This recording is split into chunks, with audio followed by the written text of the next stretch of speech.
कहते हैं समुद्र धरती की धड़कन है। दुनिया में 5 महासागर हैं जो धरती के 71% हिस्से को घेरे हुए हैं, बाकी 29% में जमीन है। यही कारण है कि पृथ्वी को नीला ग्रह भी कहा जाता है।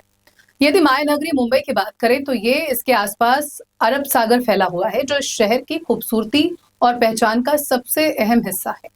मुंबई का समुद्र तट लगभग 140 किलोमीटर लंबा है, जहां कई प्रसिद्ध बीचेस हैं, प्रोमेनेड बने हुए हैं। वीकेंड और छुट्टियों में रोजाना 50,000 से ज्यादा लोग यहाँ आते हैं। लेकिन आज यही समंदर हमारी लापरवाही के चलते कचरे का डंपिंग ग्राउंड बन गया है। दरअसल मुंबई के तटों पर अरब सागर में हर साल 5,000 मीट्रिक टन यानी 50 लाख किलो प्लास्टिक कचरा फेंका जाता है। वहीं जब मानसून का सीजन आता है तो समंदर में उठने वाली लहरें मुंबईकरों को उनका दिया हुआ तोहफा लौटा देती है। नमस्कार, मैं हूं पूर्णिमा शुक्ला और आप देख रहे हैं 24 न्यूज के खास पेशकश रिटर्न गिफ्ट। जी हाँ, हर साल हमारे समुद्र इंसानों का कचरा उन्हें लौटा देते हैं और कहते हैं कि तेरा तुझको अर्पण। वहीं इस साल भी मुंबई के अलग अलग बीचों की कई तस्वीरें सामने आई हैं। बीच पर बड़ी मात्रा में प्लास्टिक कचरा, थर्माकोल, बोतलें और घरेलू मलबा बहकर आने से समुद्र तट कचरे से पट गया है। दरअसल आजकल प्लास्टिक का यूज बहुत बढ़ गया है। लोग प्लास्टिक की बोतल खरीद कर पानी पीते हैं और उसे यहाँ वहां फेंक देते हैं। पैक चीजें खरीद कर खाते हैं और प्लास्टिक पैकेट फेंक देते हैं। पहाड़ों से लेकर मैदानों तक, नदियों से लेकर समुद्र तक लोगों का यूज किया हुआ कचरा प्रकृति को नुकसान पहुंचा रहा है। कई बार प्राकृतिक आपदाओं में ऐसे वीडियो सामने आते हैं जब मनुष्यों का फैलाया गया प्लास्टिक कचरा नजर आता है जो हिला देने वाला होता है। वहीं अब मुंबई के दादर और जुहू समेत कई बीचों से वीडियो सामने आए हैं जिसमें देखा जा सकता है कि ऊंची लहरें समुद्र के किनारे आई और अपने साथ किनारे पर टनों प्लास्टिक कचरा छोड़ गई। आपको बता दें कि भारी बारिश के बाद समुद्र में हाई टाइड की वजह से मुंबई के बीचों पर दिखाई देने वाला सारा कचरा वो है जो इंसानों ने समुद्र में फेंका था। लेकिन अब समुद्र की उफान मारती लहरों ने मुंबईकरों को उनका कचरा वापस कर दिया है। साथ ही ये भी कहा है कि इंसान अपने कचरे को अपने पास रखें। जैसा कि हमने आपसे कहा कि शहर की नदियों और नालों से बहकर आया लगभग 5,000 मीट्रिक टन कचरा हर साल मुंबई से समुद्र में जाता है। बीएमसी की यदि माने तो रोजाना लगभग 14 टन कचरा समुद्र में मिलता है। ये स्थिति तब है जब सरकार ने समुद्र में जिन नदियों और नालों का पानी जाता है उसमें कचरा रोकने के लिए 20 से ज्यादा ट्रैश बूम्स मशीनें कचरा रोधक तैरते हुए बैरियर लगाए। इन मशीनों के द्वारा 8,000 टन से ज्यादा कचरा समुद्र में जाने से रोका जा चुका है।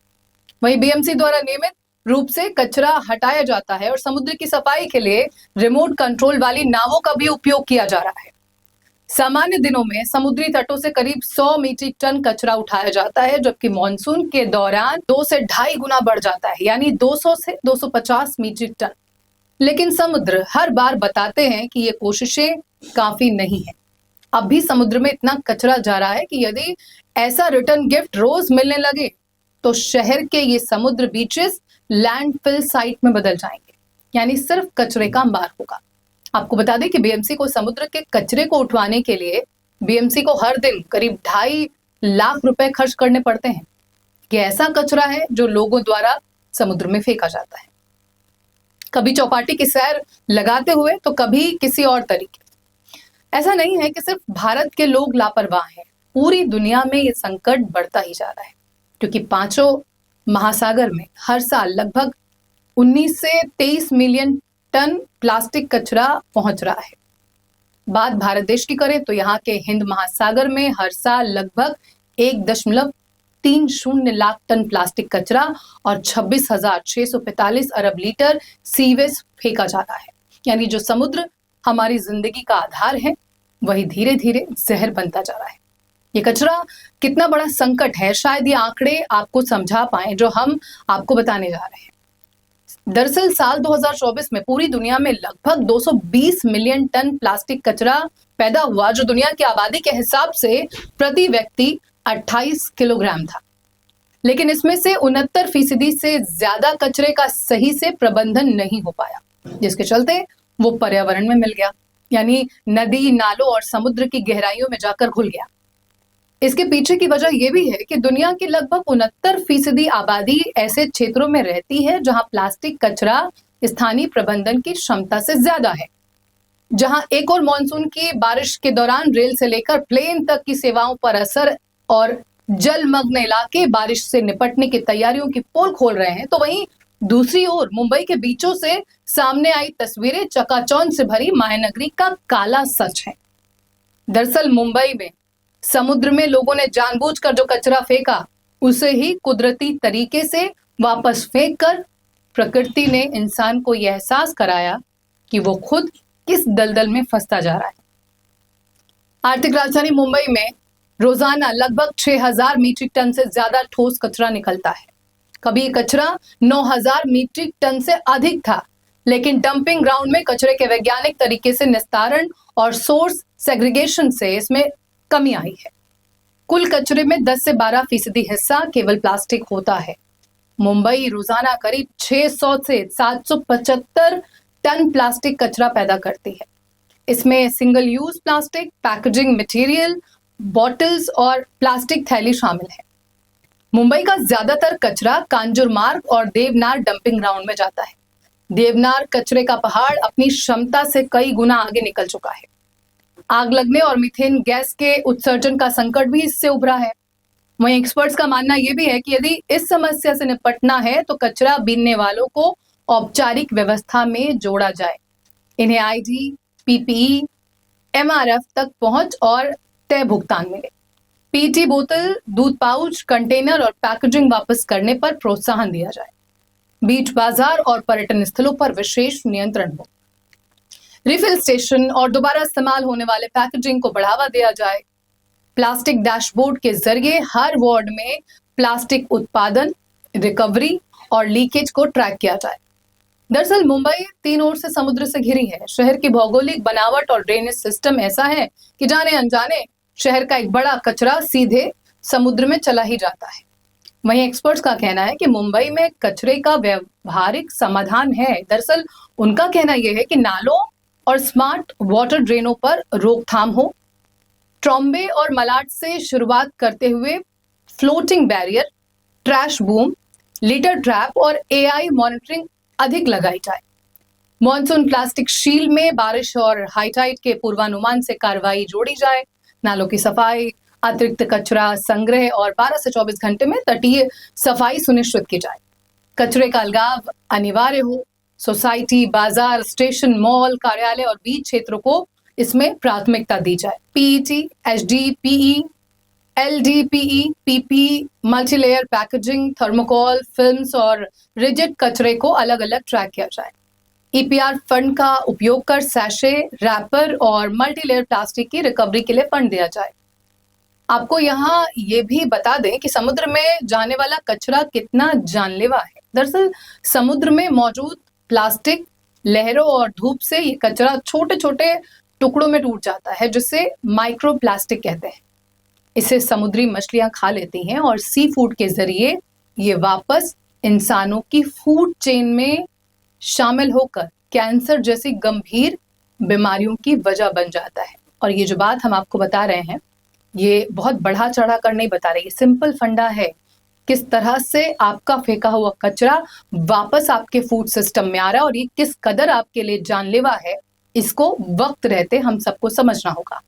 हालांकि बीएमसी ये कह रही है कि प्रमुख नदियों और बड़े नालों में ट्रैश बूम या लोहे के जाल लगाए हैं ताकि कचरा बहकर समुद्र में ना जाए बल्कि नाले में ही रुका रहे, जहां से पोक्लेन मशीनों से उसे बाहर निकाला जाता है। जुहू, वर्सोवा, गिरगांव और दादर चौपाटी जैसे समुद्र तटों पर बीएमसी ने बीच क्लीनिंग मशीनें भी तैनात की हैं। ये रेत छानकर प्लास्टिक कचरा अलग करती हैं। हजारों सफाई कर्मचारियों को 24 घंटे शिफ्ट में लगाया जाता है। वहीं महाराष्ट्र सरकार के प्लास्टिक प्रतिबंध कानून के तहत बीएमसी की विशेष टीमें बाजारों, मॉल और दुकानदारों पर छापेमारी भी करती हैं। प्रतिबंधित सिंगल यूज प्लास्टिक बेचने वालों पर 5,000 से 25,000 तक का जुर्माना लगता है। वर्सोवा बीच क्लीनअप मूवमेंट के अगुवा अफरोज शाह जैसे पर्यावरण मित्रों ने भी लाखों टन प्लास्टिक समुद्र से निकाला है, लेकिन समस्या जस की तस है। यदि इसका हल पाना है तो सिर्फ एक उपाय है, लोगों को जागरूक होना पड़ेगा।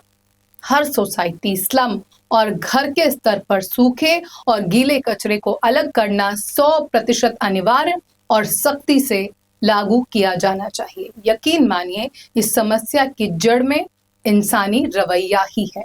सूखा प्लास्टिक अगर डंपिंग ग्राउंड तक नहीं पहुंचेगा तो उसे आसानी से रिसाइकल किया जा सकेगा। वहीं कंपनियां, प्लास्टिक पैकेजिंग या बोतलें बनाने वाली कंपनियां खाली बोतल पैकेट वापस खरीद की वेंडिंग मशीनें लगाएं। समुद्र में गिरने वाले सभी 45 बड़े नालों पर अत्याधुनिक मैकेनिकल गेट्स या जाइप नेट लगाए जाने चाहिए। समुद्र के आसपास प्रतिबंधित प्लास्टिक से बनी सामग्री की खरीद फरोख्त पर रोक हो और खुले स्थानों पर प्लास्टिक फेंकने पर भारी जुर्माना लगाया जाना ही चाहिए। कहते हैं कि समुद्र हर रोज शिकायत नहीं करता, वो सालों तक हजारों लाखों टन कचरा अपनी गहराइयों में समेट कर रखता है, लेकिन उसकी भी एक सीमा होती है। जब ये सीमा पार हो जाती है तो उसकी ऊंची ऊंची लहरें उस कचरे को उठाकर किनारे पर रख देती हैं, मानो इंसान से कह रही हैं कि जो तुमने मुझे दिया है वो वापस रख लो।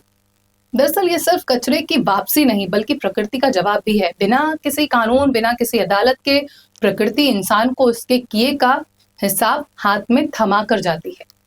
देखिए, ये कैसी विडंबना है कि जो समुद्र को इंसान कूड़ेदान बना रहा है, वही समुद्र हमें जीवन दान दे रहा है। लोगों की सांसों के लिए जरूरी समुद्री पौधे, उनकी थाली तक पहुंचने वाली मछलियां, मौसम का संतुलन और बारिश का चक्र, सब कुछ इसी समुद्र से जुड़ा हुआ है। लेकिन फिर भी इंसानों ने इस समुद्र की गोद में सबसे अधिक प्लास्टिक और जहर ही डाला है। लेकिन अब जब समुद्र इस जहर को और अधिक निगल नहीं सकता तो उसने अपना जवाब देते हुए वापस लौट आया है। मुंबई के समुद्र तट से सामने आ रही इन तस्वीरों पर आज सबसे ज्यादा मंथन करने की जरूरत है, चर्चा करने की जरूरत है, क्योंकि लहरें जब किनारों पर कचरा छोड़ जाती हैं तो ये सिर्फ कचरा नहीं होता बल्कि एक संदेश होता है। संदेश ये कि प्रकृति कभी कर्ज नहीं रखती, जो कुछ उसे हम देंगे वो हमें वही वापस लौट आएगी। कुल मिलाकर इन तस्वीरों को देखकर एक ही बात कही जा सकती है कि यदि हम प्रकृति को जहर देंगे तो वो हमें वही जहर वापस लौट आएगी, और यदि जीवन देंगे तो हमें कई गुना बेहतर जीवन लौट आएगी। बहरहाल आज हम आपको ये तय करने के लिए इस स्टोरी के साथ छोड़ जा रहे हैं कि आपको समंदर के रिटर्न गिफ्ट में जहर चाहिए या फिर जिंदगी। जो लोग भी समंदर को गंदा करते हैं उन्हें रोकने की जरूरत है, और उन्हें रोकने के लिए सिर्फ सरकार और सिस्टम काफी नहीं है बल्कि आपको खुद कदम उठाना होगा, क्योंकि समुद्र में सिर्फ कचरा नहीं बल्कि हमारी आदतों का आईना है। फिलहाल इस पेशकश में इतना ही। खबरें 24 न्यूज पर लगातार जारी हैं। आप जुड़े रहिए हमारे साथ, देखते रहिए 24 न्यूज। नमस्कार।